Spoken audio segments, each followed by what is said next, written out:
Every episode of The Angry Chicken is made possible by our amazing patrons over at patreon.com/tag.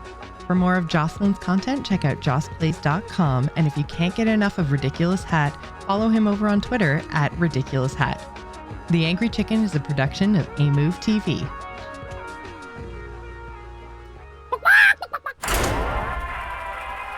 Time's up. Let's do this.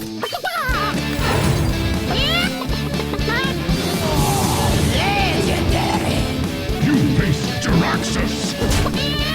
You smell like a leper gnome. I knew it. So A podcast about Hearthstone and Battlegrounds. This is The Angry Chicken.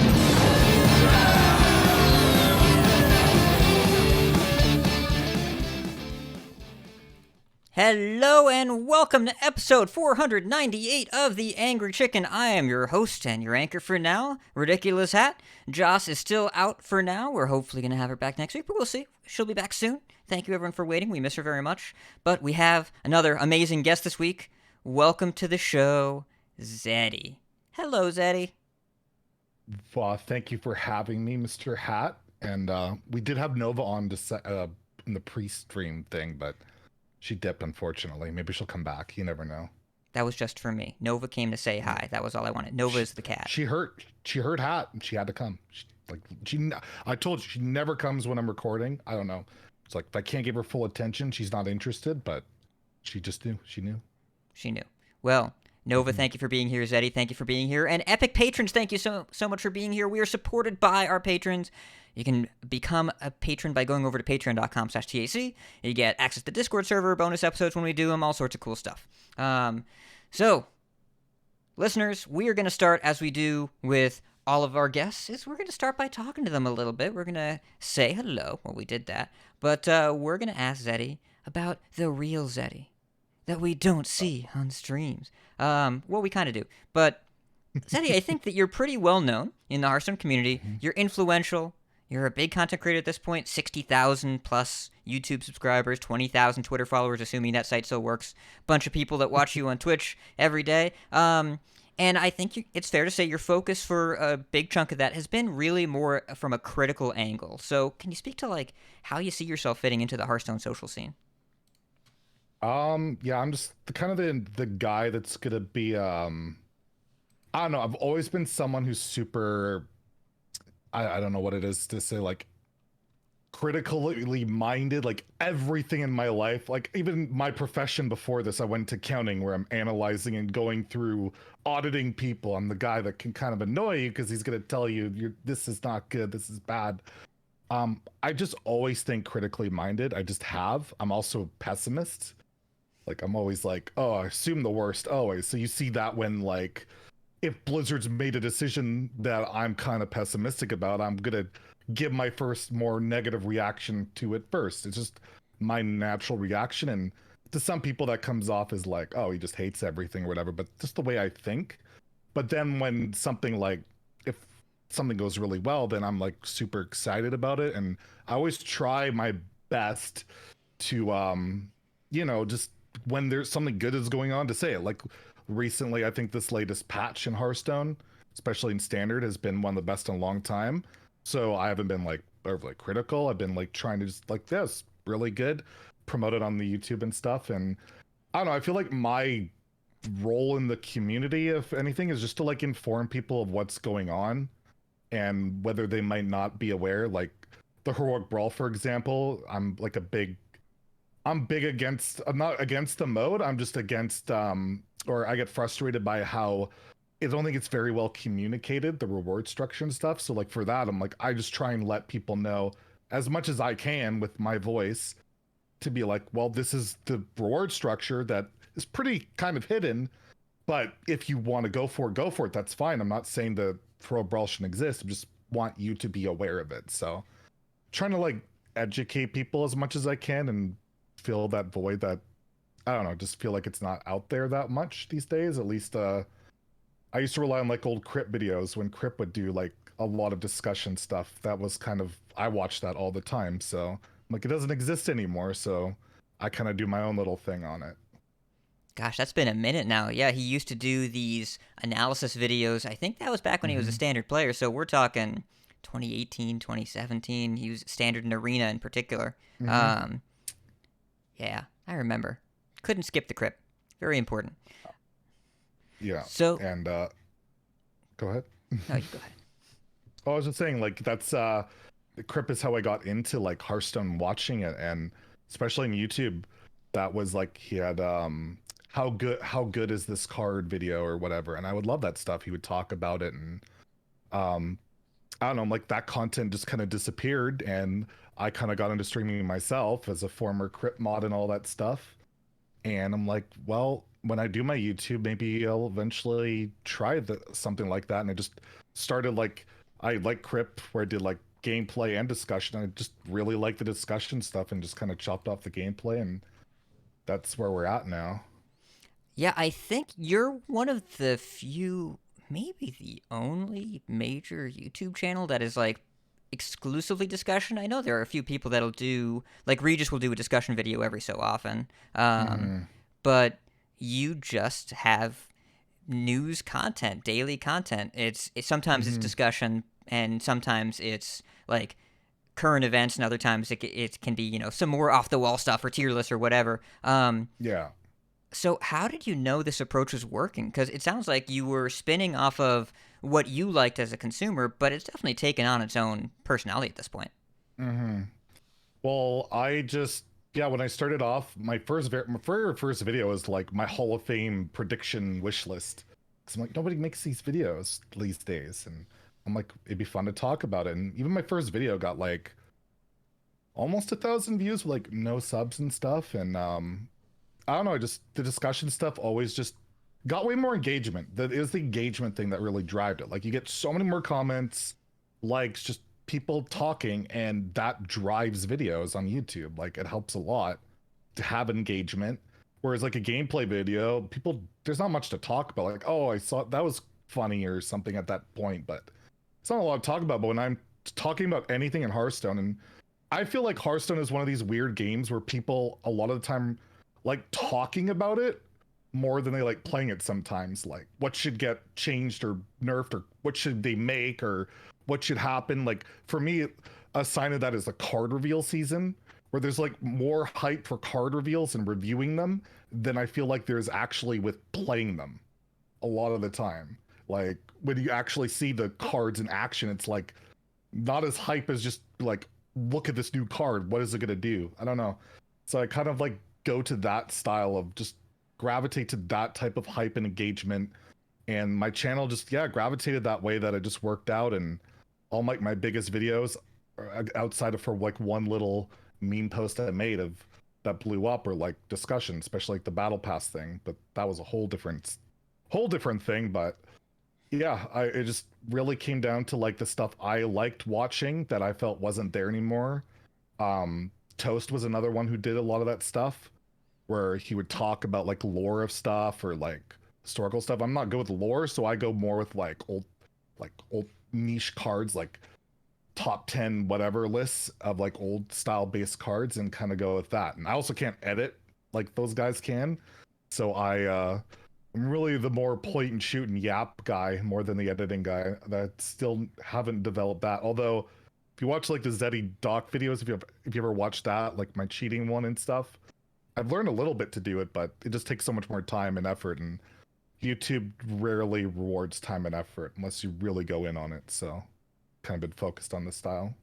The polish of that last little bit of a video can take a ton of time, and like you really have to work hard for that to get dividends. I mean, we were talking about it's been 321 right before the stream. That guy will put the polish in and put out a video, like, but that's more like a video a month, and we'll have something that has really long legs and is really interesting, almost like a documentary style.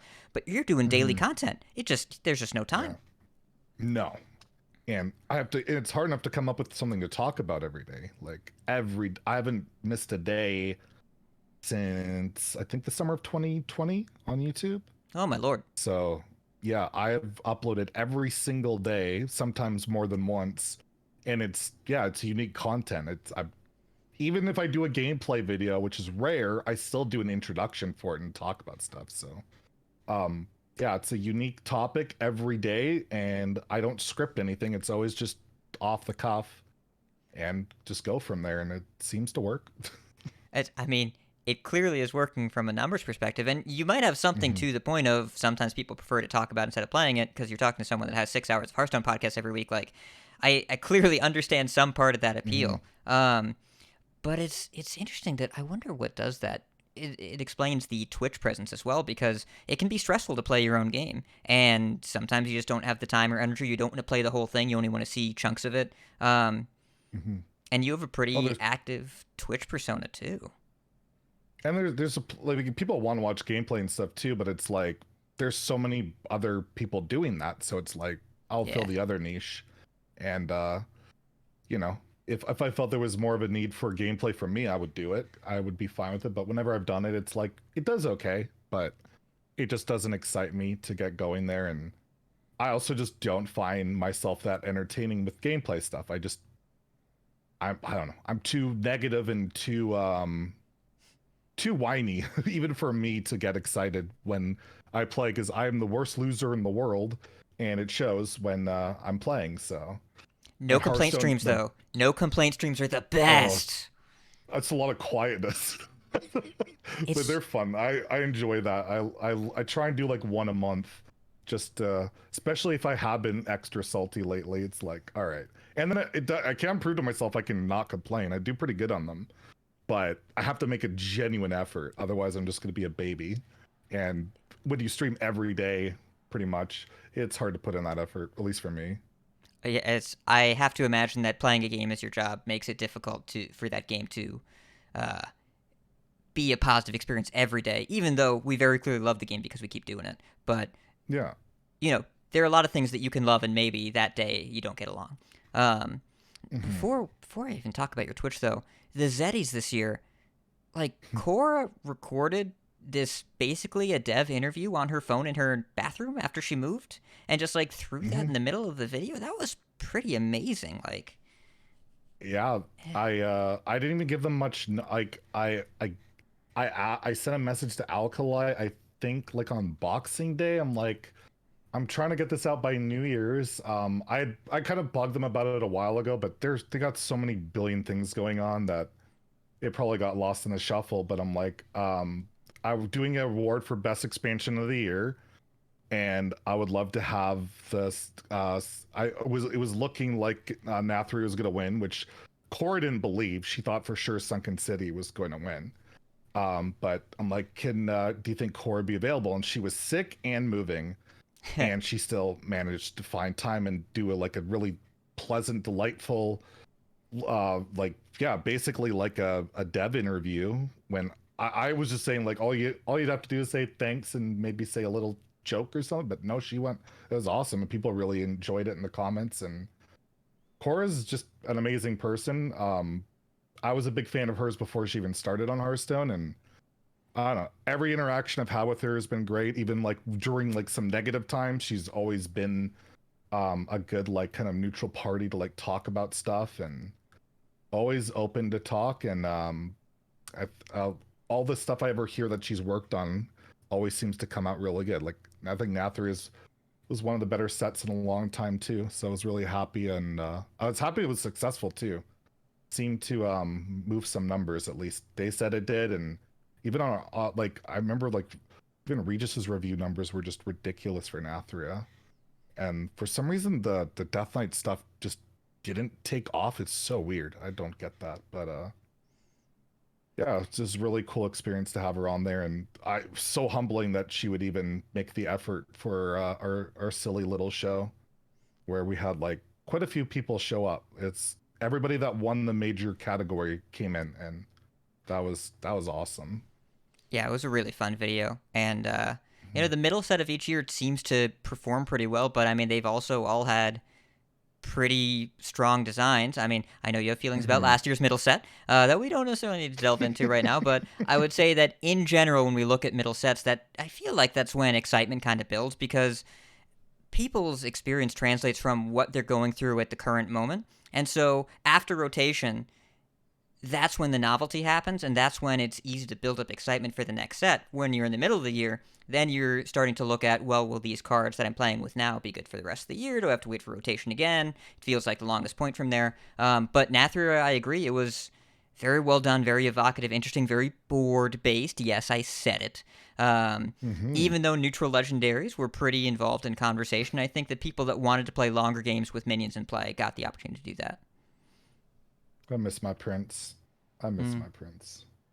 Good night, sweet prince. But yeah, look at Denathrius. The only card, like, Denathrius is like, the neutrals really, that was the only main criticism I had that set was it was so dominated by just a couple cards, where there was Denathrius, Theotar, and I guess Renathal. They were like the set. And it's weird to have neutrals defined so much. It's pretty rare these days, so. It was, but no, I really did like that set. And it is interesting that the second set seems to be the needle mover now, whereas it used to always be like the last set of the year was like the crazy one, where it was like Mean Streets and Descent of Dragons and Rosticon's Rumble.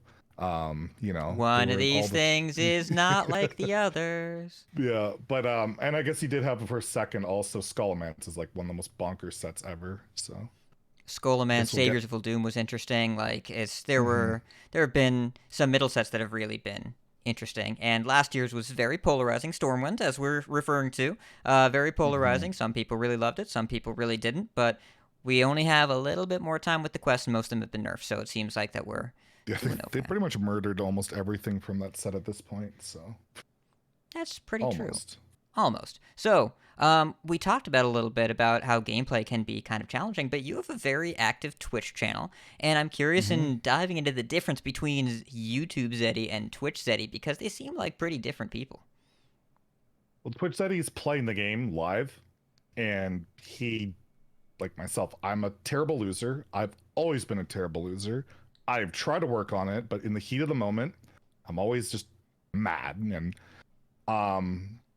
I just, it's funny, it'll take me like 30 seconds to a minute after a loss or whatever, and I'm just like, I'm over it.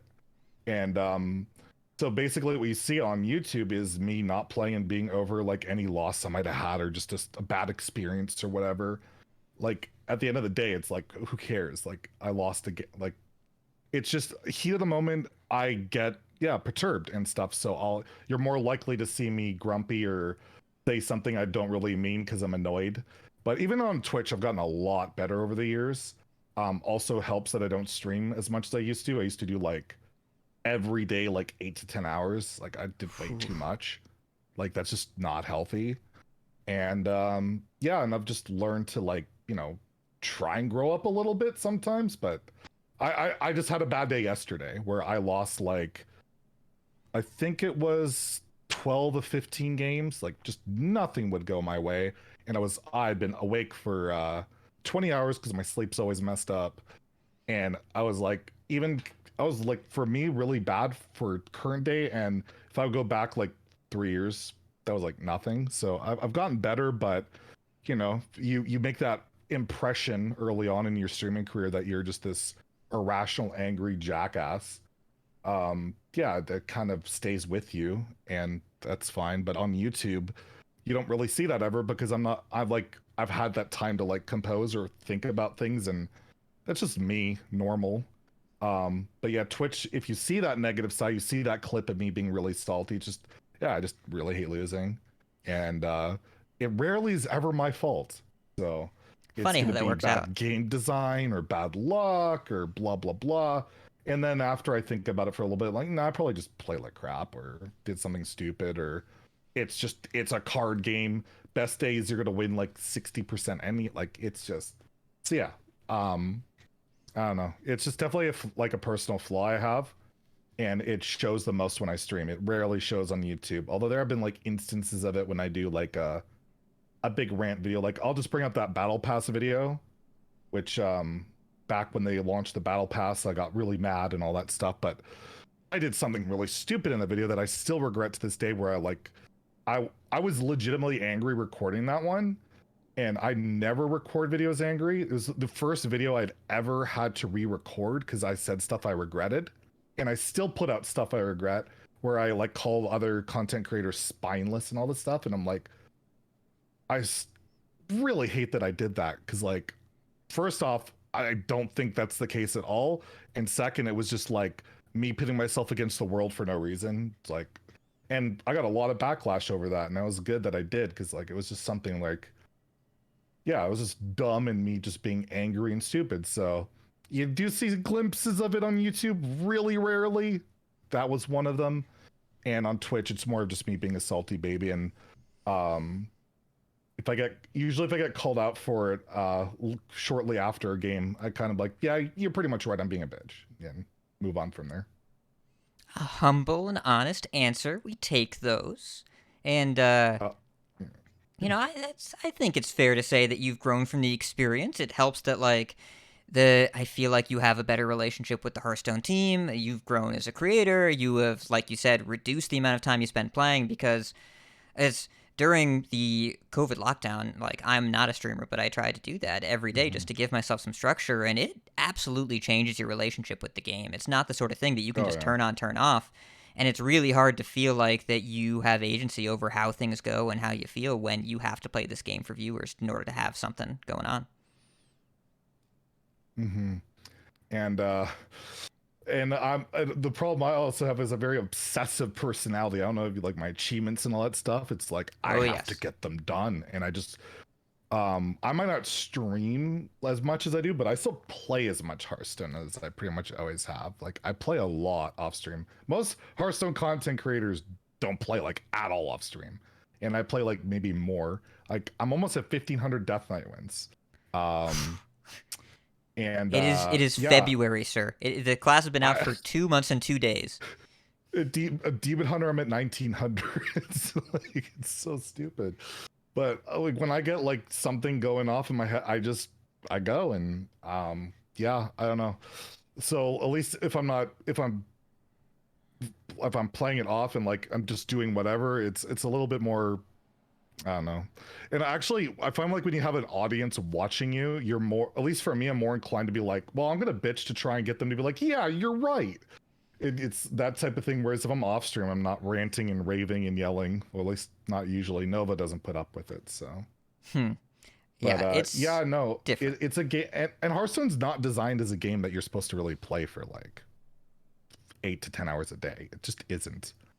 With that much variance, and like the games are supposed to be, you know, even the long control games that some of us desire still are like, you know, like a regular level in a video game. It's not like super long sometimes, but yeah. Yeah, it's I mean, I remember when the ladder system changed, not this most recent time, but the time before that, when it went from reset to rank 16 every month to reset 4 ranks. And it felt like the amount of hours Hearthstone was asking you to play was fewer, because they wanted to respect your time a little more and give you better matches without you having to grind it. And a lot of people were like, well, what do I do now? Like, what do I do with all this extra time that I was spending playing Hearthstone? It's like, well, you can either play more in advance at the level that the game wants you to be at, or you can play less and still have the same results. And playing less was something that was so hard for people to internalize. I just went and played more arena and stuff, or fine. You know what? Okay, this is how much Hearthstone I used to play during my peak. Remember when it was level rank 17 to legend, no rank floors, any of that fun stuff? Yes. On my stream, I used to get legend in standard and wild on the Americas, EU, and Asia every month with that system. So that kept me pretty busy. That's how much I played back in, like, yeah, that was like the heyday. I feel tired now. I feel tired thinking about that. I don't know how I did that. I look back, I don't understand that, because like I'm not even legend in standard right now. Like I don't even, and now it seems like we're getting spoiled where I'm like, oh, it's 11 star, I still have to do this. Oh no. Like, it's crazy that I once went from final boss rank 1, it was like what, 5 stars then? Yeah. And I fell all the way down to rank 7 and had to climb all the way back. Yeah, those were not fun days. And I'm very glad that it's the way it is now. It's definitely more streamlined. That bots can get overwhelming Legend and Classic now. So. I've heard about that in Classic. I haven't played it myself, but I have heard about it. It's something special. Yes. Maybe not the most classic experience, but maybe Naxxramas will come to it eventually, or maybe Naxxramas will come to standard. We'll see. We've got a teaser today. But I know, yeah. yes, but I mean, I'm curious. Like, you've alluded to it a few times. Your approach and relationship with both the game and the team has changed. I mean, because if we went back to that Battle Pass era, I know that like you and I were on very different sides of that circumstance, and in over the years, I feel like you really have sanded down these edges a lot and built bridges. And to hear you last week when the creator program was announced, I guess a couple weeks ago now, to be one of the biggest supporters of it was definitely different from, I think, what Zeddy a few years ago would have been. So, like, talk me through that evolution and change, because you seem to be pretty good at identifying stuff introspectively. Honestly, I don't think I've changed that much in terms of the way I think and analyze stuff. First, I communicate things a lot better. I don't make it like when something was wrong, I would make it like super hyperbolic, over the top. Just like they're trying to screw, manipulate, blah, blah. Like it was always very absolute, but I try and look at it a little bit more objectively.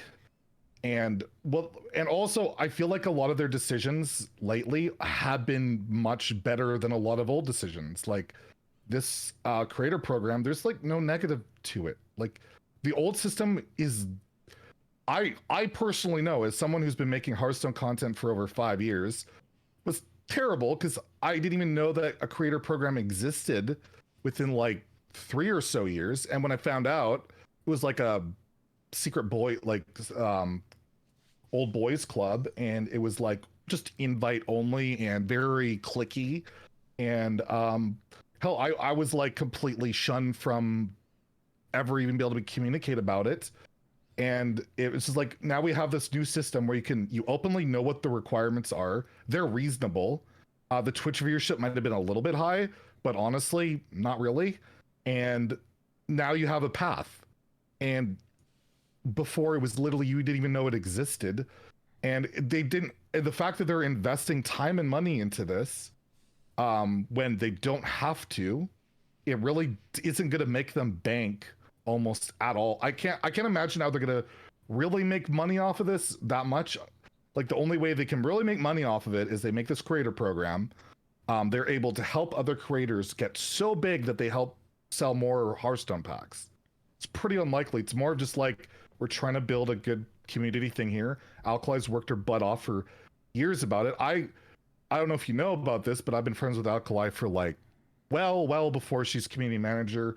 I helped, like, I talked, like, I've been through this whole job application to get with Blizzard, and then I've known about this program since she started. This has been her baby since, like, day one, and I know, like, all the good stuff that goes with it, and there's no ill intent. It's Alkali. Like, no. So, yeah, like, the things people were complaining about to me, I'm sorry, were kind of ridiculous, that we have people complaining like, you expect me to have 200 average viewers? I'm like, to be in this pro? I'm like, why not? Like, that's why would, if they just say like 50, then they're gonna have like every Hearthstone, like thousands of people. It'll be pointless. They can't help out that many people at once. You have to be reasonable. And also, it was funny to see a lot of complaints coming from people that were like nowhere near requirements and stuff. I just thought the whole thing was really unfair. And I thought there was merit to like people being upset about that clause about like not being negative about Blizzard. I, as someone who've read a lot of contracts and law from my accounting days, I actually understood what that clause was saying. It wasn't saying that, but it was worded so badly that it looked like they were trying to put a muzzle on people, where it was just saying, in my opinion, that it was just saying, you can't say anything inflammatory about Blizzard that's basically slanderous. It was just separated into 2 lines, and instead they merged it in one. But it came off really odd if you just general read it. But I laughed that people got upset about that, and then the first like line of the contract basically says, we can remove you for any reason at any time for whatever we want. It's like, none of this stuff really matters when it says that, and nobody brings that up. So it was just odd to me, and I just thought it was really unfair. Whereas when I went off about the Battle Pass thing back in the day, I firmly believe, with the information we were presented at the time, that I was completely in the right to be really upset about it when they had promised as much gold, if not more, than before, and we got this battle pass and it was a lot less. We found out later they were going to do events, probably, and then they eventually just put it all into the thing and didn't have events. And I've talked to devs since then behind the scenes, and they've confirmed they were going to do that, but it just came off really bad. We had to take their word on it when that first impression was so bad. So, but the way I expressed things was a lot more aggressive back then. And if there's an issue now, like I'll use as an example, the Heroic Brawl, I'm not going hell on earth about it, that they're not disclosing these gold amounts. I inquire, I give suggestions, I tag the appropriate devs. Unfortunately, I got blocked for it anyways, but I try my best to be like as politically correct about it and not attacking. Like, I'm sure these people want these things to be in a certain way. It's just, as an outsider with no information, I have to go with what I've got. And I feel like, as someone who's trying to educate people or be that critical minded person, I'm the guy who's going to put that out there. So I'm going to talk about Hero Brawl, not disclosing amounts, and outside of the patch notes, which are completely buried and the average person won't see. And then you face people playing River, Croc, and Yeti. Chances are, even if they put it in the game, these players will still enter it no matter what. But I would just like that to be there because I feel like it could be. And so I put that out there, and I think I'm like, I tagged Celestalon on it, and I tagged Deck Tech, and Deck Tech has tweeted at me, liked my tweets, and talked to me since I talk to him all the time. Great dude. I think he understands it, and I don't know what's going on with Celestalon. I got kind of blocked for that, but apparently, yeah, I mean, he's allowed to do what he wants. And I made one like tweet about kind of being upset about being blocked, and I leave it at that. And I didn't even bring it up in like videos or anything. Like I used to do that too, is like I go right away after like a dev said something that might have upset me or whatever, or it could make him or her look a bit worse, and kind of use that to, sell a video more. And I don't really think that's fair, and I don't do that pretty much nearly as often. So I think I've changed my approach, but I still try and use just a way to communicate. It's using facts and information I have and trying to put that out there, and not try and gaslight and put people against each other or anything. I just put the information out there, ask for a request. If I don't get what I want, then whatever, it's fine. They're entitled to do whatever they want. They're a business, but I will put it out there. And that's kind of how I try and do things now, rather than going full scorched earth, which I feel is what I was kind of doing a few years ago. Yeah, I mean, it's easier to leverage organizational resources when you have relationships versus when you don't, so that makes a lot of sense. And, we're working with, like, Blizzard is a big company, and there's a difference between people and a company, and sometimes what people want and what the company wants aren't necessarily aligned, and it's our job just to navigate the space there, because sometimes they might be aware of these concerns, and they might have made attempts to mitigate them, but there isn't an avenue to do that, or maybe there is a greater picture that we're not aware of, but it's really just our job to report on what we know. And yeah, that's the thing. Like, I'm going with the information I know. There's a good chance they might agree with 100% of what I say on something, and there's nothing they can do about it, right? So it's like, it's hard to know, but we got to go with what we have. And that's why I try not be like so much like, gaslighty about it, if I'm going to use that word, on any dev or anything. Because ultimately, who knows what they have power or say on. It's Activision Blizzard. It is a large company with some serious executives and marketing strategies, and who knows, right? Yeah, and who knows what the greater plan is that maybe I think if we look at the rewards track, if we look at where we would have ended up after that first season, we might have ended up making more money, but we didn't know that at the time. And there was definitely some pretty reasonable concern with how things were communicated and with the ambiguity there. Like, it just, from what we knew, the math didn't add up. And we look at where the rewards track is now, I think I'm pretty happy with where that system landed. But, the time in between, there were some ups and downs there. Yeah. I'm just glad I got to a place where it seems like most people are happy. I wish they would boost it at some point. It's still the exact same, but it's like that's just a small thing. And plus, every time I mention, I'll be like, yeah, it'd be nice, but we're doing fine. Like, well, that's a good sign. Where I'm like, well, wouldn't it be nice if it increased? Be like, yeah, but whatever. So it's in a pretty good spot. And they're doing more events too lately, which has been nice. Those are really cool. That new event track thing is pretty rad, yeah, and I love it's it. not hard to complete them, even if you don't do the quest. Like if you just play, it just kind of happens. I think not this last one, the one before that. I didn't complete a single quest, and I had it done in like 2 or 3 days. Yeah. I mean, I'm a streamer and all that, but yeah. And still, also, you play when you're not streaming, Mr. 1500 Death Knight wins.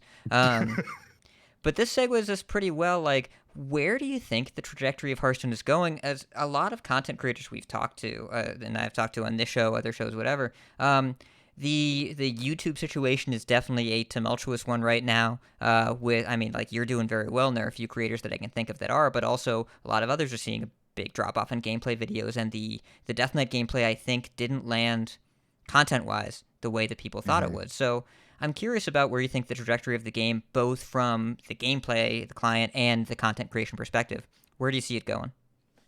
I just think YouTube's different than people have been doing the same thing for like we're almost like 10 years. People are bored of that content.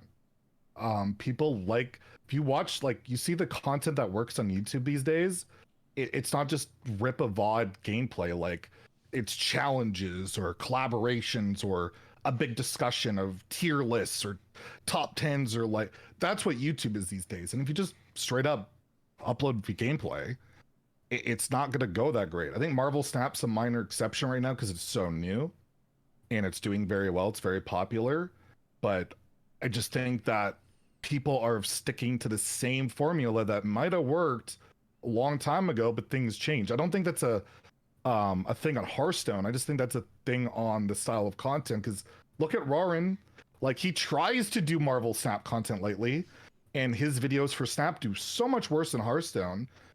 And that's because people still are engaged with that game. They want to see content on the game. They just want to see different style content. Solemn tapped into that as well before he kind of dipped and all of that.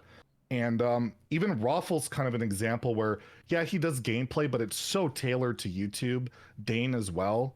Like, it's so different rather than just straight up gameplay. Because if you look, I don't want to like throw anyone under the bus or anything like that, but I'll just use an example of Tice. He has like 250,000 subs, and he uploads like 2 of the same style gameplay videos every day, and they just don't do anything anymore because people aren't engaged with that content these days. Like, people expect more on YouTube, in my opinion. And the creators that really elevate their gameplay to be more than just, here's this gameplay footage from my stream of some whatever deck. Yeah, someone like, even It's Ben makes Battlegrounds, like we talked, way more exciting by doing challenges or really good editing. Funky Monkey's another one who just does really cool, exciting decks. Plus, he's just super charismatic. And Regis like does well because he's Regis. He's super charismatic, and his video is still like when he's recording on Twitch, it's all with YouTube in mind. Like he tries to not interact with chat that much so it doesn't alienate the YouTube viewership. So for me, it's all about how you're doing your content more so than it's Hearthstone's dying or anything like that. Because if you look at the numbers, Hearthstone has like been steady, like the same for like since they have the last really big spike for Hearthstone was the Demon Hunter launch, and then it's been like the same ever since then. And it's not really going up or down, it's just kind of there. And you have enough interest there that you can launch your content. It just has to be engaging in some way, whether it's just really fun, really well edited, interesting concept, or just something gets your brain moving, like our discussion talks, if you want to call it that it gets your brain moving, but it gets people engaged, it gets people talking, and that's what you want on YouTube these days. So I don't see the doom and gloom with YouTube. I just think people are trying the same things over and over that's been done to death, and people just want more. That makes sense. It's different ways to play, different ways to watch. I mean, we look at how many different ways there are to play in the client. We're going to be talking about a bunch of those today, and it aligns with what the player base is looking for, which is novelty and variety. Well, that seems like a good a spot as any to segue into our news, and then we're going to have a little modes coverage, because you play the most non-standard, non-PGs modes I can think of any streamer. But first, let's talk about some news this week, because we have something. Good news, everyone!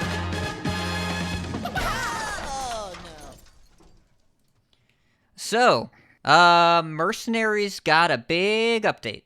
Includes quite a few things.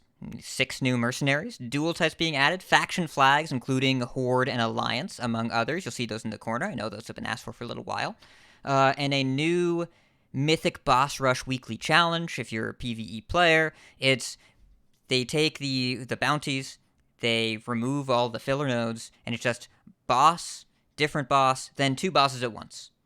3 encounters, it escalates. Different encounters open every day of the week. It resets on a weekly basis. There's a user-selectable difficulty. Sounds pretty interesting.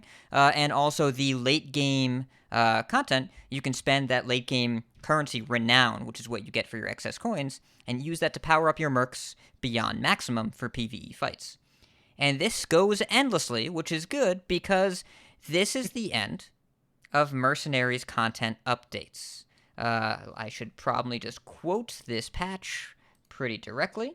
After these updates, we will be focusing on making the Hearthstone and Battlegrounds mode the best they can be. At the same time, Mercenaries will continue to get support for bug fixes and periodic balance changes as needed, but no further regular content updates with the new additions in this patch. We hope that Mercenaries will be a fun, fulfilling mode for players. To everybody who has ever chased a bounty or gathered around the campfire, we thank you for making this chapter in Hearthstone's history special. We hope you'll enjoy everything Mercenaries has to offer in 25.4.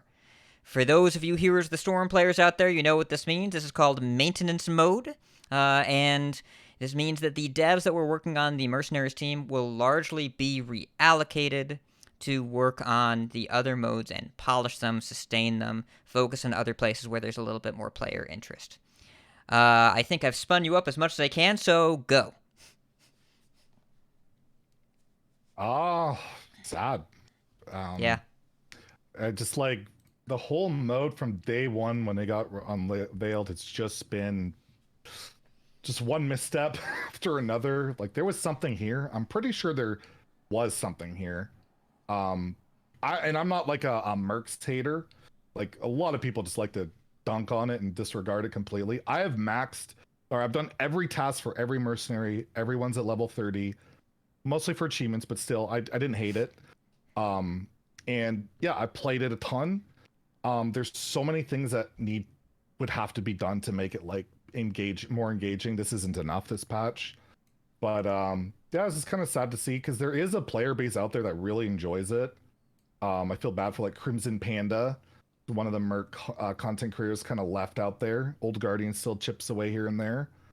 But yeah, I'm actually happy they're doing this sooner than I thought they would, rather than dragging it out, because it felt like they were starting to drag it out already with the lack of updates we've had the last like 4 or 5 months.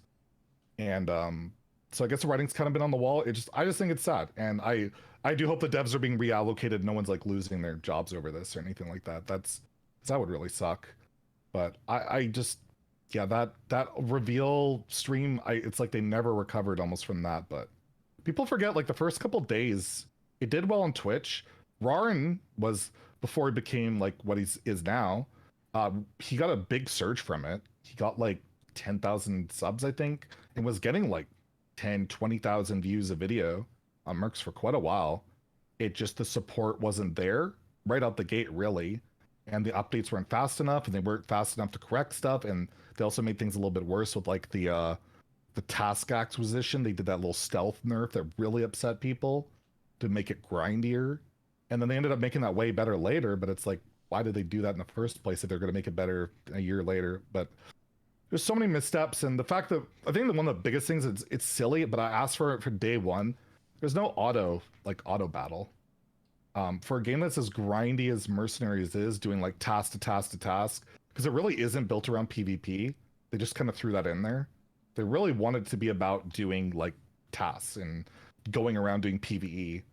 There's no auto battle, which just makes it so sloggy and grindy, and like I just want to be able to like be on the computer and auto battle like with Raid. you can do that in all those games. It just would have made sense. I think it would have helped a lot.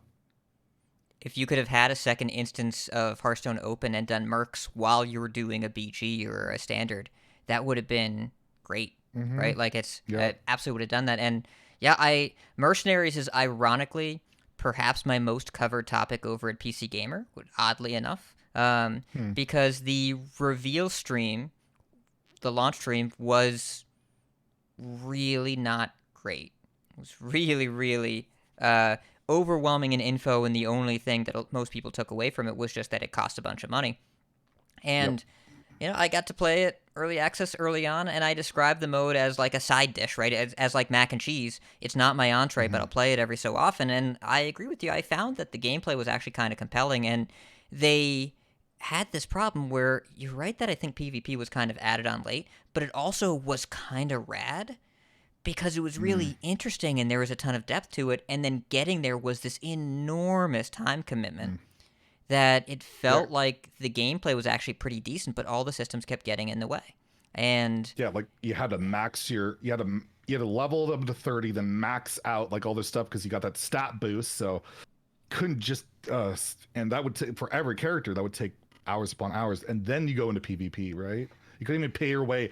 People always called it pay to win. That annoyed me. People are like, it's so expensive and pay to win. Like, this is actually one of the cheapest modes. It's so easy to get everything without spending $1. But it's a time sink, like, and there's no way to pay your way through that. It was pretty weird. It's just not a way you want to really structure your game, in my opinion, at least. And by the way, I've heard those complaints relatively recently about a different game. The comparisons between the systems of Hearthstone Mercenaries and Marvel Snap are extremely similar. And in both games, money doesn't really make you more powerful. It is a hard time gate with the intention of making you open the client more, with the intention of making you engage more, not to get your money, but to get your interest and attention. And maybe you will spend more in the process, but if you want to spend more to get more powerful, oh boy, it's a lot of money, and it doesn't make you that much more powerful. So, surprisingly close. And it didn't work for Mercenaries, and at least I know Snap's doing well now, but for me, I haven't played it since December, because I just, the amount of time and money they demand if you want to, because I'm someone who's a completionist, wants to have all this stuff, it's impossible. Unless I, like Regis, I don't know how much he's spending to get all the Series 5 right now. It's got to be a lot, and I just can't do it. So it's made me, from Snap, I was early access. We played a lot on the ladder. I played it a ton. I just don't play anymore because it's too much. Like Hearthstone, at least, like I spend my $80 to $100 every set, and I got the cards, and that's done. Like that's it. But with Snap, it's like I don't necessarily have to spend as much, but I'm not gonna be able to get the cards ever that I want, like all of them, and I have to put in a lot of time. So I'm curious to see if it'll work for Snap, because it really didn't work for Mercs, but Snap seems a little bit slightly more engaging and popular than Mercs ever was, to say the least. I'd say a good bit, yeah, and I still do my dailies. I had made peace with not having all the cards, made peace with not being infinite rank every season. Good game to play in the train, and so that's where I play it. But, public transit commutes aren't necessarily something everybody has. But great for that. Mercs was too. So that is kind of the sunsetting of Mercs, and that is the main news we have. We do have a teaser of some images that were shown on the Play Hearthstone, and you have done some detective work on when you think the mini-set announcement is coming, and I believe that you think the announcement is tomorrow and the mini-set is coming next week. What's the pattern you looked at here while I pull up these images? 10 a.m. Pacific tomorrow, we'll get a reveal. It's my prediction, because that's... Yeah, the last 2 mini sets of this year came, their scheduled announcement was the Thursday after the Heroic Brawl, just a coincidence, and they reveal cards that day, both times. They revealed cards, typically legendaries, to get people psyched, and then there's cards on the Friday, the Saturday, the Sunday, patch notes are usually on Monday, and then the mini sets on Tuesday. That's how it's been the last 2 times. If you actually look at the first expansion when they did that, my timing might look wrong, but that was because the Heroic Brawl was pushed back a week because of a balance patch. So they actually announced the mini set the first Thursday of that Heroic Brawl, with the mini set launching on the last day of that Heroic Brawl, I believe. I can't remember, but they had scheduled. It wasn't their initial plan, and it looks like they're staying consistent with all that, with the teaser coming out today. But I could be wrong. But Seems I've plausible. been pretty good at predicting dates for like the last like 3 years. I swear. Like I pay way too much attention to all this stuff. Probably only Imic pays more attention than I do to this stuff. So his Lich King hint thread was crazy. Oh, crazy. like, here's a video if you want. I'm like, I basically took most of it. So yeah, it was intense, and a lot of it was turned out to be right. Yeah. So we look at the teasers here. It's a bird, and we have a long shot of, I think this is Stormwind. There's a castle being shown. The title, It's a Plane. And then we zoom in further, and there's a fountain with a couple trees being held up by a few elves, and there looks like a spidery thing on the top. This looks an awful lot like Naxxramas, doesn't it? Oh, Nax Silvermoon. out again? Silvermoon is what they're saying in chat, not Stormwind. Sorry. Wrong S-City. Okay. But this is apparently I Naxxramas. don't know Warcraft lore, but I kept seeing Nax out, so I think Imic said that square thing is like from a raid in Naxxramas. I don't know. But when I was doing some research off your Syndragosa thing for a video, I did see that part of that area where if Syndragosa was there, Naxxramas it would make sense. So. And I want a Syndragosa Colossal so bad. I think you're getting it. Because it was funny. When I was making the mini set prediction video thing, I was like, wait a minute. I remember a Dragon Colossal. There was something like that, and I just searched it in YouTube, and I found my old video of them updating Lady Prestor that she can generate Dragon Colossals. I'm like, there's no Dragon Colossal. So I made a video like, are we going to get a Dragon Colossal later in the year? So yeah, maybe it's all coming together because they made that change, and that would be around maybe the time they finalized the mini set. Maybe, I don't know. They probably would have done it earlier, but maybe, just maybe, it's gonna happen. But we have I want some to see lore Colossal people. for Death Knight so bad. They need that bit. Like, they don't have a hero card. It's the least they can get. Although they're already the best class. Maybe that's scary. I don't know. Whatever. Give it to them. Colossal and location would make a lot of sense. No, we have some people that do know lore in the chat. Kai Bear is saying this is in Silvermoon is the Sunwell where Arthas revived Kel'Thuzad, which would make a lot of sense. And Theo is saying that Syndragosa doesn't exist in Nax, but Sapphiron does, which is different dragon. So I am curious to see where this lands. I am not a lore expert, but if your theory is correct, and this teaser means something, we'll find out tomorrow. So let's see. And I imagine we'll find out. Well, actually, they might not do the class. If it's a class legendary, they might not do it tomorrow. We'll see. And that's really I'm all the excited. news we have this week because we're recording a day before, so saving my mini set talk You for missed next the big week. Matt London news. Oh, there's what is his news? What does he have? He said an arena player. Oh, the arena inquired, leaderboard. Leaderboard, and it was. We'll find out soon. I mean, that's not news so much as a tease. Yeah, I know. Well, what did you just talk about? What was that? What was the images? They're tease.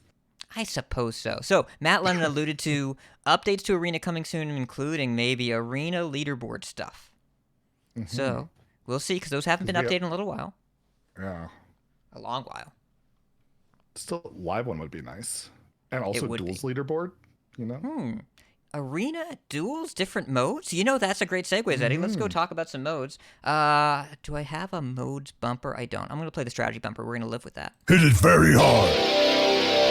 Wanna blow something up?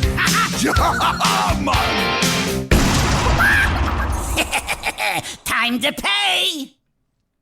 Yeah, that works. So, let's talk modes, because Zeddy, I've alluded to this before, but you play a lot of things that are not standard, and that is cool. Well, things that aren't standard are BGs. And, I don't know, I feel like there's a lot in the client to explore when people want to do something that isn't standard or BGs. And, you have historically been a Wild player for a long Oh, time.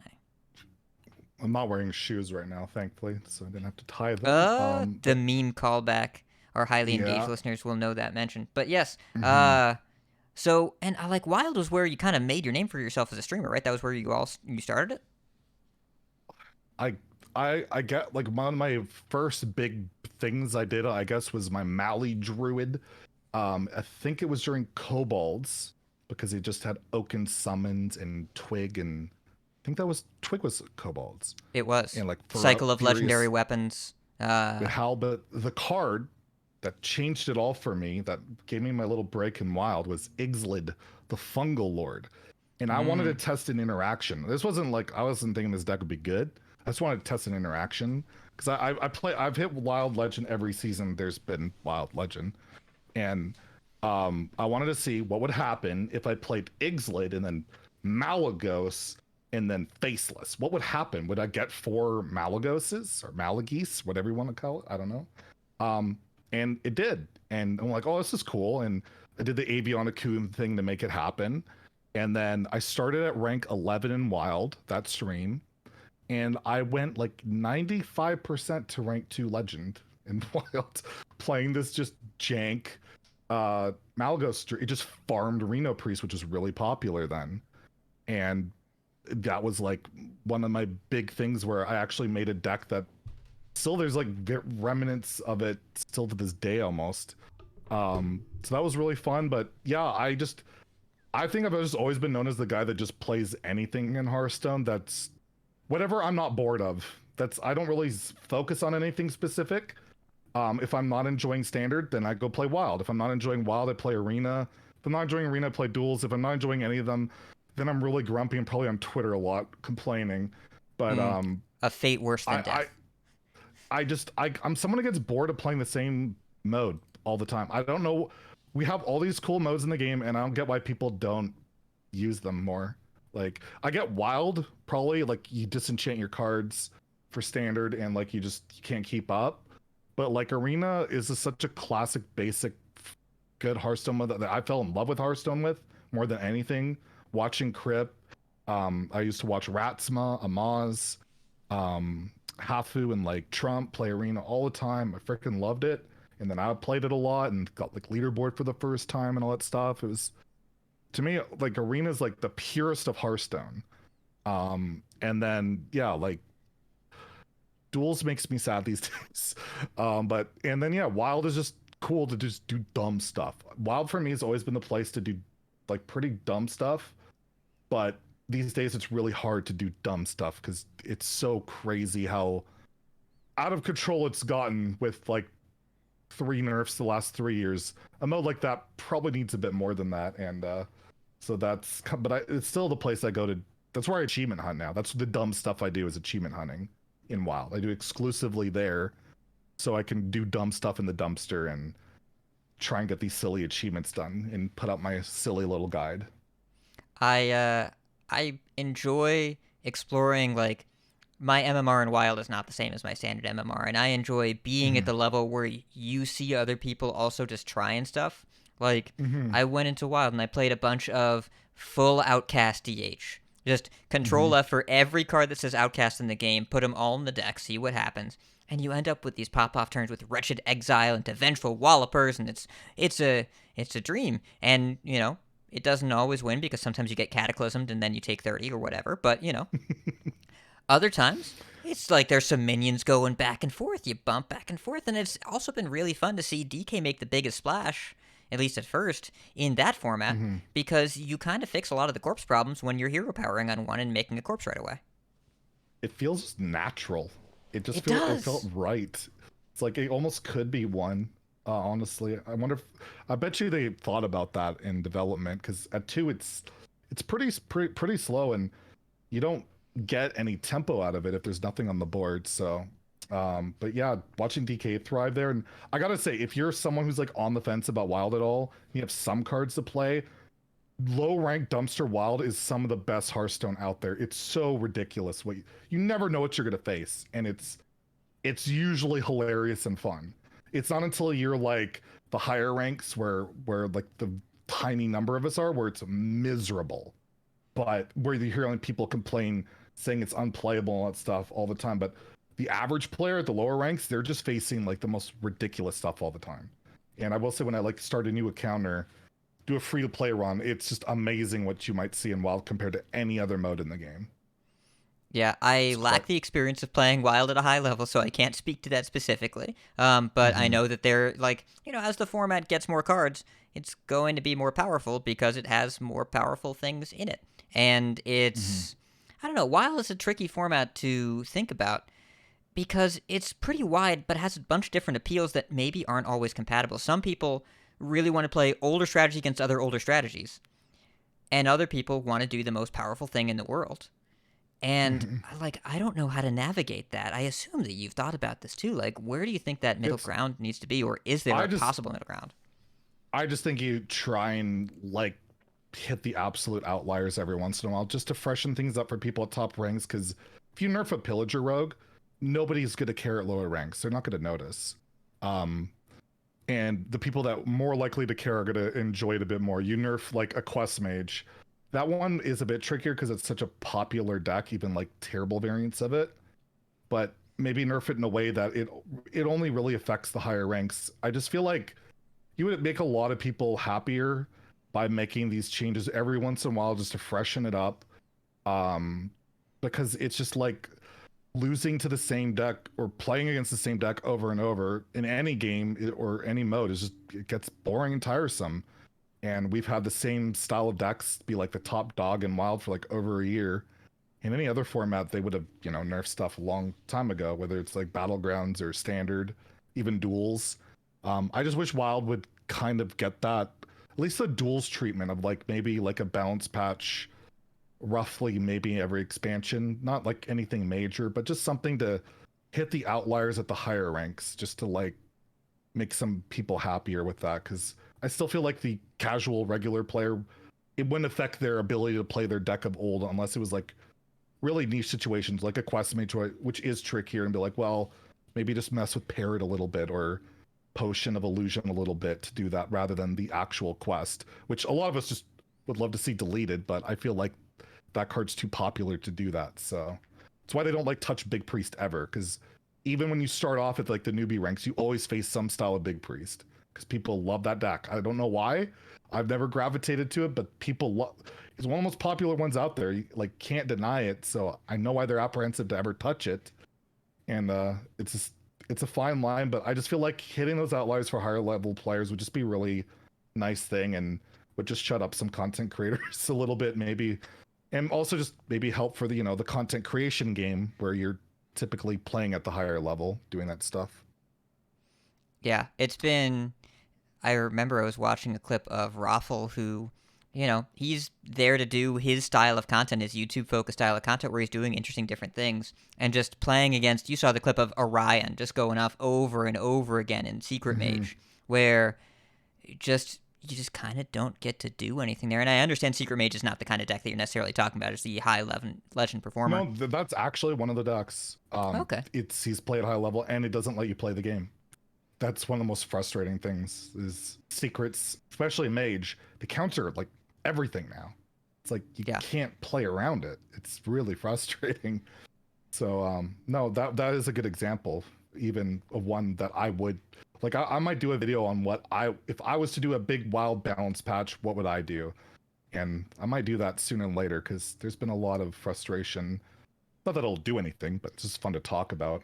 And then also, every time I do a nerf suggestion video, no matter how good I think they are, they're always one of the more disliked videos, because nobody wants their card to get nerfed if they like it, you know, or they play it. So it's always fun engagement to get. You're always gonna piss somebody off, and if that's as a content creator, so you can imagine the people actually making the decisions. It's not as easy as one might think, you know. Wild, I think, is one of the bigger challenges of, like, there is a huge proportion of people that play it because don't touch my cards. That is why they play it. That is the appeal. And so it's really, really hard to try and balance all these different things. Like, do you think that an in-between format would have legs? Something that maybe it's more of a battle of the standards or whatever? Since Classic they don't do anything with it, it's been there for 2 years. I just would love to see them turn that into a rotating format. Like, that's my dream, where like every month is like a new season of cards. Like you can relive a different meta every month, and you can make like an event out of it or something. Like that would be just so cool. That the problem is card acquisition of it, but this is where I'm like, well, why don't they just do like sales for like that? If there's like it's that month is like Nax and GVG and stuff, put those on sale for like 20% off packs, and then you're probably gonna move packs that never move anyways. And I have all these ideas I would love to see happen. I just don't know if it's realistic from like they seem like, is there enough players that'll be interested? Can they populate the ladder? But right now in Classic, it's just bots. I don't know if they're Blizzard bots or people, regular people. We don't know. But I feel like it's got to be better than what Classic is right now. And I've hit Classic Legend probably almost like 10 to 12 times now. I play it every once in a while, and it's miserable just facing bot after bot after bot. And Ixor talked about this in AMAs before he left about, yeah, maybe making it a rotating format, like where they do that with Classic instead, rework it. He's talked about that, and I think Matt London's even hinted at it. So I'm curious to see what rotation's going to look like this year, because I think there might be very interesting announcements regarding Classic and Wild, because Matt has hinted at a lot of stuff, buffing wild cards. I talked about Nax in Classic, but maybe he was just, maybe if this is a Nax mini set, he was winking about that. I don't know, but he's winking all the time and always has so many things going on. It's hard to tell what he is teasing. Yeah, like, is it actually, or is it just a tease and it's just nothing? You never know, right? So, who knows? I would love a rotating format. I think it'd be infinitely better than what we're doing with Classic, which is just abandoned. Like, it's just they added it 2 years ago, and they haven't touched it, and I think it'd be really cool. Yeah, I'd be curious to see exploring all those old patches, like putting Undertaker in. How long would you leave original Undertaker in? Like, I think I could get 2 weeks of enjoyment out of that. And it would be just to see the relative performance, and then probably move past Undertaker. I want to see it because I never experienced it. I didn't start playing until the patch. It was the week that card got nerfed is when I was my first week. So I never got to, I kind of want to see it because it's unnerfed in Wild, and it's irrelevant there because the game's so much crazier. I kind of want to see how bad that was, because I always had people telling me how crazy OP it was. I'm like, well, I kind of want to see that. Maybe just for a month or whatever, you know? I remember talking to Luna about that, and she said that they used to BGH Undertakers, and like, oh my gosh, that's a 1-drop. I don't know how that happened, but that's spooky. But BGH was just a 3-drop, so it worked out, right? That's balanced. Yeah. So I think you mentioned this, someone wanted to get into Wild today. Like, DK is definitely worth starting off with, right? Like, you take a standard DK deck, and then you make Gen Greymane, yep, and then you go live your life. Like, it's really fun and quite powerful. Like, where else would you wild recommend cards? There's a couple wild cards in there, like Haunted Creeper. Some people don't run that. Where would you recommend starting, like, in Wild? The funny thing about Wild is the majority of the best cards in Wild are standard cards. So if you have a lot of standard cards, you have a lot of the wild cards you need. It's more like the core cards that are just always kind of busted. Like, let's say again, or Baku, typically relevant, although Baku not so much lately. You don't want to buy wild packs ever. They're useless. They're terrible. The vast majority of them are cards you're never going to play. Wild is much more of we try and craft what you want. It's much more about crafting or getting an entire adventure that has a decent amount of value in it. I think like League of Explorers, which right now is kind of irrelevant because it's in the core set, but if you look as an example, like that's not in the core set, and I want to have Reno, I want to have Bran, you get all that in one shot, can be quite nice. Still can't get that with gold, unfortunately, but they actually went on sale at one point this year for the first time ever. But yeah, Wild is a tricky one. I never recommend buying packs for it specifically. It's all about looking at Wild decks. Typically can look at like Tempo Storms, Meta Snapshot. They still do it. They have a really cool team over there that have decks, or Neon's Hearthstone-decks.net. Yeah, that's also, those are my go-tos for Wild decks. And see what you have from those, and maybe you can like craft a key card that Like if you need something like Lotheb, you're never gonna feel bad crafting Lotheb. It goes into so many different wild decks. Patches the pirates, Shutterwalk if you're gonna play Shaman goes ton of decks. There's a lot of things that just kind of slot in. And then there's a lot of cards that aren't legendaries that slot into a lot of the stuff too, like in like even Shaman, like Thing from Below's or Merc Spark Eel. It's a lot of cheaper wild decks too, even if you have to craft some of the wild cards. But it's definitely a craft first format, in my opinion, than try and buy packs and get lucky with it. It's just not going to happen almost always. Yeah, the pool's just too big, and the cards that you want and the cards that you have will end up being pretty disparate. So you'll end up just opening a lot of the cards that you didn't craft, and those will be, you don't want to open Grand Tournament cards. Just I played through that expansion when it was live. You don't want to open Grand Tournament cards. Those cards got a lot better when Baku showed up, though, I gotta say. Because Some Inspire of became them. decent when you got a mana discount on it. It's a little So. better. I'm still not doing Acid Mod Dread Scale. Like, that's not... Oh my god. Yeah. I just think we have Acid Maw for 7 mana, and now we have a 1 mana spell like Urchin Spines. It's like Acid Maw effect for like 1 mana, and it still sees almost no play. That's how bad Acid Maw was. It's such a spectacular card.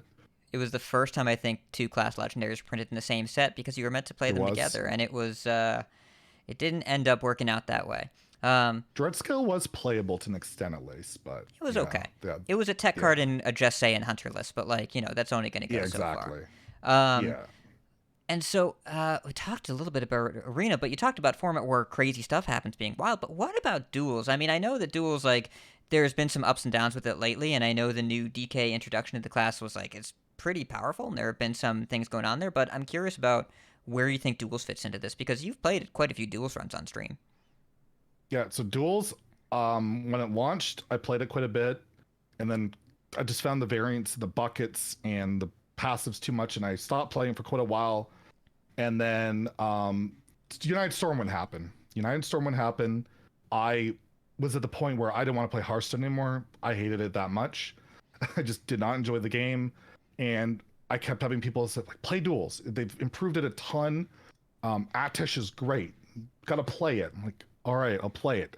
And then I got really addicted to it because they refined like a lot of the stuff that had annoyed me before. They got rid of a lot of like the treasures you could find that were totally broken, and you could kind of manipulate your passives a lot better. The buckets were more refined, and you could do really crazy, busted stuff, but it always felt within like every class almost had a busted cool thing to do, even if it was whatever. And I had a ton of fun. I played it so much. I had Duel Saturday was my thing, and then basically every day was Duel Saturday. Atesh, who worked on the Hearthstone team, was like in charge of duels, would come by every day to spam Duel Saturday because we were always playing it. And I loved it. And I was playing off stream all the time. I got to like over 10,000 MMR in it. I got most of the achievements done. And I feel like they've taken the last 6 months, they've made huge changes to it. And I have felt personally for me, have made the mode so much worse and boring. The fun thing about duels for me is just doing crazy cool stuff. And they had this one patch where they nerfed like, I think it was like 20 things. It was insane. They nerfed so much and they didn't buff anything. And they nerfed stuff that nobody was even complaining about. It was out of left field. And then they nullified a ton of really good passives. And then they changed the bucket system. And this is the one that's been really kind of making me sad, is instead of the buckets kind of being tailored to what's in your deck, it's just like, if you have cards from an expansion, the buckets might show cards from that expansion, and that's it. So they might have nothing to do with your deck. You have to really work hard to manipulate in any way. So you're ending up with a lot of vanilla decks. You're ending up with a lot of vanilla passives, and a lot of the cool strategies have been nerfed to death. And they haven't added a ton of new content outside of the 2 Death Knight heroes. And I got to reveal the Blizzard gave me a reveal. I forgot about that. The pirate one, which was pretty underwhelming. They had to buff it a lot. And so there hasn't been a ton of update, and they've nerfed a lot. They did a recent patch where they buffed a bunch of hero powers and treasures, so it's a little bit better. But I just find the mode right now, when I play it, I'm bored. I miss like the days of doing really crazy stuff. And it never felt super unbalanced and out of whack because everybody could do it. And I kind of just missed that because I thought that was duels was supposed to be about. And at least for me, and I was part. I mean, you know that little duels chat on Twitter, right? That we're that secret little thing. I don't know if you're still in there. They don't talk anymore. Like it seems like I don't hear duels talk as much anymore, and it kind of makes me sad because it was doing really well, I thought, and now with the new buckets and just the way it is, I just don't hear about it nearly as much. And I haven't streamed it in like I haven't even streamed the latest balance patch stuff they did. I've just been playing Arena instead, which I've been enjoying. I think it's been pretty good lately. So I was kind of bummed about it, and I hope they can make this bucket system better.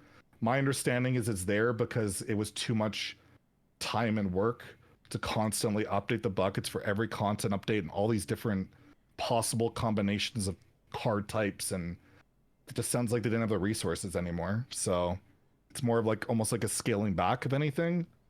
It just wasn't sustainable, but I feel like it makes the mode a lot worse, for at least for me early on. But I also tend to just burn myself out on a mode. I was playing it like crazy, so maybe I'll come back to it in a month or so. I'm like, I was just, maybe I was just bored of it, and now I could try some new stuff. It's piled up because I did take that big break before, so it's hard to say because I've said the same thing about Arena, where like I don't want to play Arena anymore. It's completely terrible. They've ruined it, and then 3 months later, it's all I'm playing. So it could just be that fluctuation too.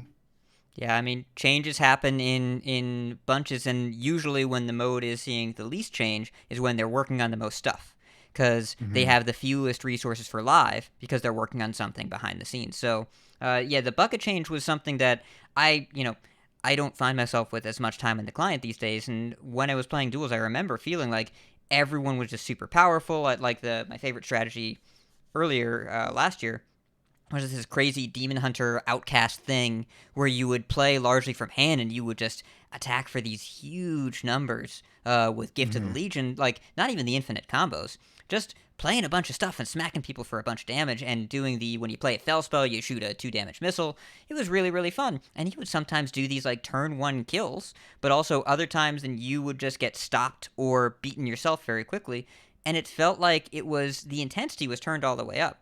But if we're both on the same power level and I make peace with the swings of this format, it felt like the footing was even. It was just the most extreme version of Hearthstone possible. So I admit I haven't played it a lot lately. The idea of pulling it back, you don't want this format to feel homogenous. You want this format to feel different. But also there's this really tough balance of the deck that you build initially theoretically guides the passive that you get to see. And you don't want that to be too reliable, because I remember there have been a few points where they had to adjust how frequently you saw the same passive because the gameplay experience felt pretty similar. So I have to imagine it's a hard needle for them to thread. Yeah. And I mean, they're trying stuff. I don't see them abandoning it. So just seeing how it's playing out, it's not personally like my cup of tea. I've heard some people that are enjoying it. I know Regis still doing duels content and stuff. It's just not meshing with me personally. I don't want to be overly critical of it. I haven't really dunked on it like almost at all, outside of like, just not feeling it. We'll see how it develops, and I'm always down to give it more tries and see how it goes. But they implemented a whole new bucket system compared to the old stuff, so it's typically going to take some time to really, get things going. And maybe they add more content, because I did enjoy playing the Deathline stuff. It was like really busted and stuff, but it also helped. If you aren't aware, I have 1,500 Deathknight wins. Over 500 are in duels because they count. And I spammed Frosty K there because it was just nutty, and it felt like an old Bitter duels Cold deck. You could reliably get Bitter Cold, and your buckets were reliable because you don't have other expansions to pull from because you're Death Knight. So to me it felt like old duels, so I actually kind of enjoyed that. But it was really unfair because it was the only class that could do that. Whereas I wish that was just every class doing that. I'm like, then it's like old duels again. So I actually gravitated it for that a little bit. But yeah, and DK was pretty good in Arena then too, if I recall. Oh God. Day one is like 64%. Another class, I think Paladin was close to 50%. And then most classes were under 40%. It was so unfair. And like I did the whole thing. I played a lot of Arena to get my wins, but even with broken Death Knight, Arena games take longer than ladder. It would have been faster for me to grind ladder for the Death Knight wins than Arena, even even though it wasn't nearly as good for quite some time. But yeah, that was a horrible balance thing. Sadly, it took multiple patches to get it done. I don't blame them for missing. Basically, they missed one card on their little hotfix before the holiday break. They left Malignant in. They're like, we need to leave them with one powerful card, and I could even see the decision making going in their mind. We buffed Corpse Bride. We buffed Malignant Horror. I think they should have one of these as a tool. Let's make Corpse Bride rare, and we'll leave Malignant normal. And like, oh, that was the wrong pick, because I noticed before that hotfix or whatever, even before the buffs, Malignant was the best Death Knight card. I'd recognize that besides the created by cards like Vizier and Scorpid. I made a tweet. I'm like, I think Malignant is the best card, and I'm like, if this ever I think I even mentioned if this card ever gets buffed or something, look out on ladder. And not relevant on ladder still, but my goodness, it got insane in arena, and then they adjusted it after that long break, and yeah, it's still a really good class in arena, but very beatable. And arena's feeling pretty good outside of like a couple classes a week, but yeah, arena, I've been happy with it. It sucked that we had that holiday, that long break, but even like the team effectively apologized for it, recognizing we probably need to change things up next year this time. So the holiday period is really difficult for them to get changes going because, they're out of the office for a couple weeks and then they got to resituate when they get back. They were very clear in recognizing, hey, this probably should have. We're going to try and figure out how to not do it this way. And I got Legend with Malignant Horror in my standard deck this month. So, like, that card's all right. Oh, nice. That card's okay. No, were you doing it in Rainbow? I sure was. Rainbow deck. Yes. Okay. The bait deck. That deck's all right. I was my last Heroic Brawl, my last game I lost to it, so it's still doing some work. But I think the easiest solution for them going forward is just perfectly balancing the cards before they get out. It shouldn't be that hard. Just get all the numbers right, and then they don't need to do these patches. So we'll see if they can. But no, it's I can't even imagine a game client that has like so many moving pieces and modes, and then having to get everything out in a timely fashion is, again, I think a lot more harder than a lot of people realize. It's not just simply pushing a button almost ever. It seems really, really challenging, and as we've heard, the number of games played in the first hour on live eclipses the total amount of playtesting that they do, simply because of how big of a game Hearthstone is. There are so many players, and playtesting will only get you so far when, even if you have a big team, which they do, there are a couple hundred Hearthstone employees, a big chunk of them that are designers, but there are millions and millions of players. The scale just will never match, and so it's the sort of thing they're going to have to react. We got 2 standard balance patches before the holidays and then another one after, but they acknowledged, as you alluded to, that wait in between was not ideal, and so they're working on figuring out how to make that better. We'll see where they land. I'm curious, what do you think of them? Do you think a private test realm could help? Because this is something I've always thrown out there that a lot of other games do, where they'll sign a bunch of players to like NDAs to like work behind the scenes, test content out beforehand to see if it's, there might be a problem that maybe other eyes could spot because they're not in that, I don't know, that vacuum or whatever. I think you could for BGs, specifically for Battlegrounds. For building your own deck, even in duels or arena or whatever, Hearthstone is at its best when it's about discovering emergent interactions organically. Like, the theory crafting streams don't feel the same because the format is so different based on the rules and who you're playing against, what people are doing, and that first week on the ladder of any expansion is usually pretty fun and interesting and novel, and moving that to a PTR, I feel like would end up mitigating a lot of the magic of that. I understand the idea here of wanting to manage problems that we know are going to come down the road, but I don't want to throw the baby out with the bathwater. So it's tough to say. And like the people who are NDA'd, like, are they going to catch it in a way the designers don't? Because it's still such a small number of people. Yeah. as opposed to the scope of how big ladder is going to be. Like, I try to think back to, I forget which expansion it was, but the one where we figured out Necrium Apothecary. That was that not that was Darkmoon Fair? It's Darkmoon 4 mana. Fair. That was the Death Rattle Rogue card. Yeah, It might have been Darkmoon Fair. I think it was Darkmoon Fair, where I remember like we didn't know about it for 4 days, and then on that Sunday after the expansion came out, all of a sudden ladder was filled with killing people with Stone Tusk Spores in Standard, and it was just kind of out of nowhere, and it took millions of people almost a week to find that. Is a PTR just kicking the can down the road? I don't know. There may be some merit to it, but I would worry about the downside being significant and the upside being limited. That would be my fear. And I think it's funny that one of the biggest examples of them bringing a pro that I recall was like Life Coach, and he was very upset and told them to fix this card. They didn't change it, and it ruined the game, and it was the Ungoro Hunter quest.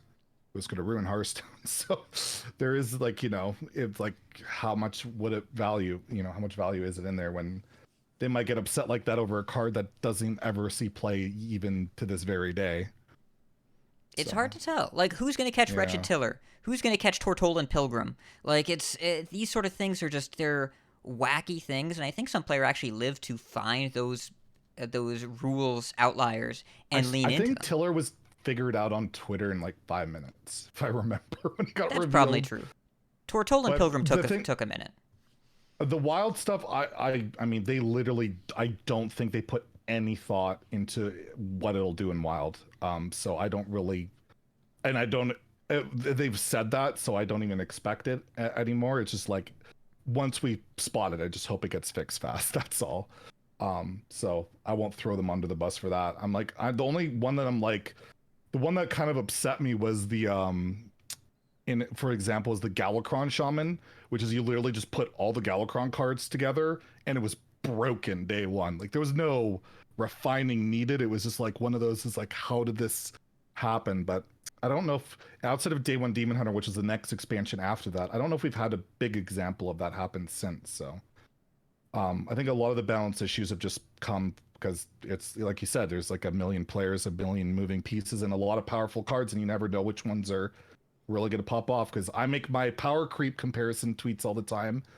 Most of them never even see play. So you never know, right? Like, you just never know. Yeah. It's hard to tell. It's, yeah. That's where some of the best content is.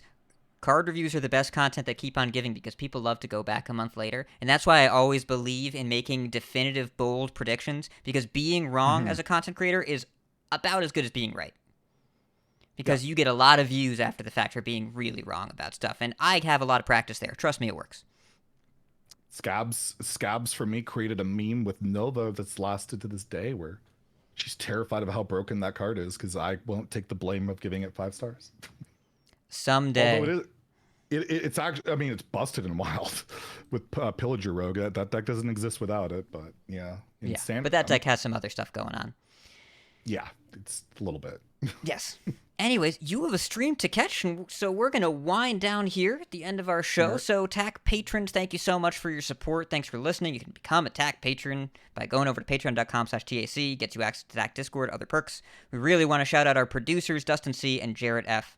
Thank you so much. You can follow the show over at TAC Podcast on Twitter, a live show Wednesday nights, 8 o'clock Eastern on twitch.tv/JossPlays. We're hoping that Joss will be back next week. She'll be back soon. She sends her love to all of you, and we send her all of our positive energy. You can find her over at twitter.com/JossPlays or over at The Gamers Inn, her other podcast, where it's a general gaming podcast. Zeddy, where can people find you if they're looking for you? I am over at twitch.tv/Zeddy, stream Tuesday through Saturday in the evenings, Pacific, like Western time or whatever, and over on YouTube, youtube.com/ was it like user Zeddy Hearthstone. Upload every single day with news updates or a meme list or like a top 10 list or whatever, some usually news update stuff. And I'm on Twitter at ZeddyHS, where I almost exclusively shitpost. It pretty much, like, you really just don't take my tweets seriously. And if you see an angry tweet, it's usually I'm in the middle of streaming. I made the mistake of tweeting while playing, and I delete it later. But mostly it's just just shit posts. So. Yes. Don't tweet and stream. Thanks for having me. And thank you for having me. And yeah, if you guys have 500 coming up, that's going to be a pretty big one. So that should be pretty awesome, eh? I hope so. Show's been around for a while, so yeah, we're hoping to celebrate that with everybody. Thanks so much for coming on. Glad to have you finally. But if you're looking for me, then the hub of my content is on the functional website twitter.com/ridiculoushat, where I also nearly exclusively shitpost, but, slightly differently. I capitalize less than Zeddy does. I also have 2 other Hearthstone podcasts. You can find them over Coin Concede. We make the competitive side of the game more accessible to you. And Vicious Syndicate, we take a data-driven look at the high legend metagame in Standard. And that's going to do it for this episode of The Angry Chicken. All right, I'm going to pause for a second here. I was supposed to coach you beforehand, but I didn't. So I'm going to say job's done, and then after that, you say job's done. That's what's going to happen. All right. We prepped. We planned. Not before the show. You all get to see how the sausage is made. All right. So thank you so much, everyone, for listening to The Angry Chicken. And until next time, job's done. Job's done. Perfect. Fantastic. Unrehearsed, off the top of your head. Love to see it. Well, let's go. All right. I'm going to stop my local recording. You can do the same. Chat. Everyone, Thank you so much for being here, for tuning in. Zeddy is going to start his stream, soonish after this, so we're going to take the stream down. But you should go over there, twitch.tv/ZeddyHS. I think... Something like that, yes. Yeah. Zeddy. Oh, no, just Zeddy on Twitch. Oh, no. Just Twitch.tv/Zeddy. Yes, that one. I can't delete my own message. Okay. It's fine. Click the one that takes you to him. If you see someone that looks like this, you're in the right place. Yeah. There you go. Yep. And we're going to take the stream down now so we can get all these recordings situated and so Zeddy can fire up OBS. But thank you so much, everyone, for being here. We'll see y'all later. Bye.